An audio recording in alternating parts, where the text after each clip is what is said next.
से आइए हम एक वचन पढ़ेंगे। नीति वचन 4 का 23 वचन। सबसे अधिक अपने मन की रक्षा करो, क्योंकि जीवन का मूल स्रोत वही है।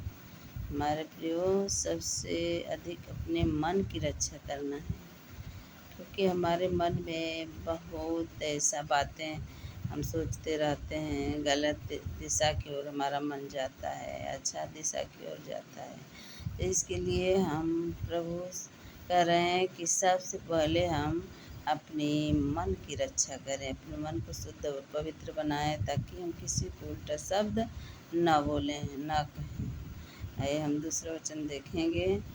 मरकुस 7 का 20 से लेकर 23 वचन तक हम देखेंगे, पढ़ेंगे। फिर उसने कहा, जो मनुष्य में से निकलता है वही मनुष्य को अशुद्ध करता है, और ये सब बुरी बात भीतर ही से निकलता है और मनुष्य की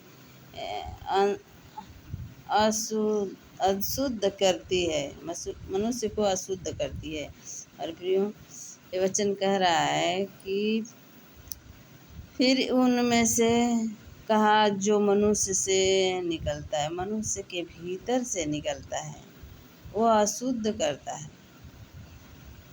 हम किसी को अपने भीतर से निकालें, अपने हृदय से किसी को गाली दें या कोई बुरी बात निकालें, तो वही अशुद्ध करता है, वही अशुद्ध करता है। तुम्हारे प्रियो, हम अपने अंदर से किसी को गाली न दें, न किसी को कोई ऐसा शब्द कहें ताकि उसे तकलीफ हो। ऐसा बुरी बात भीतर से ही निकलता है, अंदर से ही बुरी बात निकलता है। तो हम बुरी बात को न निकालें, क्योंकि यहाँ वचन में ये कह रहा है कि सबसे पहले अपने मन की रक्षा करो। तो हम अपने मन की रक्षा करें, अपने मन से जो भी बात निकालें तो अच्छा ही निकालें। तीसरा वचन देखेंगे। मत्ती 9 का 3 और 4 वचन। और देखी, कई शास्त्रियों ने सोचा कि यह तो परमेश्वर की निंदा करता है। यीशु ने उनके मन की बातें मालूम करके कहा कि तुम लोग अपने अपने मन में बुरा विचार क्यों कर रहे हो। हमें, हमारे प्रियो, अपने मन से किसी को उल्टा शब्द न बोलें।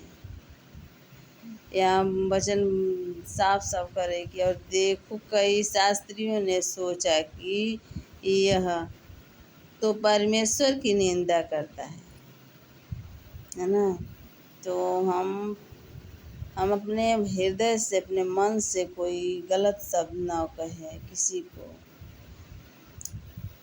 हम मन से जो, हृदय से जो बात कहते हैं वही गलत है। हम कोई चीज़ खाते हैं उससे हम अशुद्ध नहीं हैं, पर हम अंदर से जो बातें निकालते हैं वो उससे हम अशुद्ध हो जाते हैं।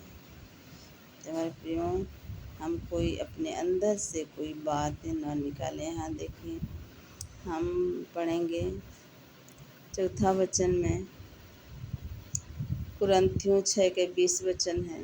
क्योंकि दाम देकर मोल लिए गए हैं, इसलिए अपनी देह के द्वारा परमेश्वर की महिमा करें।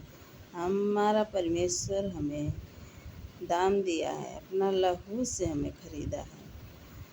अपने लहू से उनके लहू से हम खरीदे गए हैं। तो हम प्रभु क्या कह रहा है उस बातों पर चलें, उस वचनों पर चलें। हम परमेश्वर की आज्ञाओं को माने, क्योंकि परमेश्वर ने हमें खरीद लिया है, मोल लिया है। तो हम प्रभु की आज्ञाओं पर चलते रहें। सबको जय मसीह, आमीन। God bless you.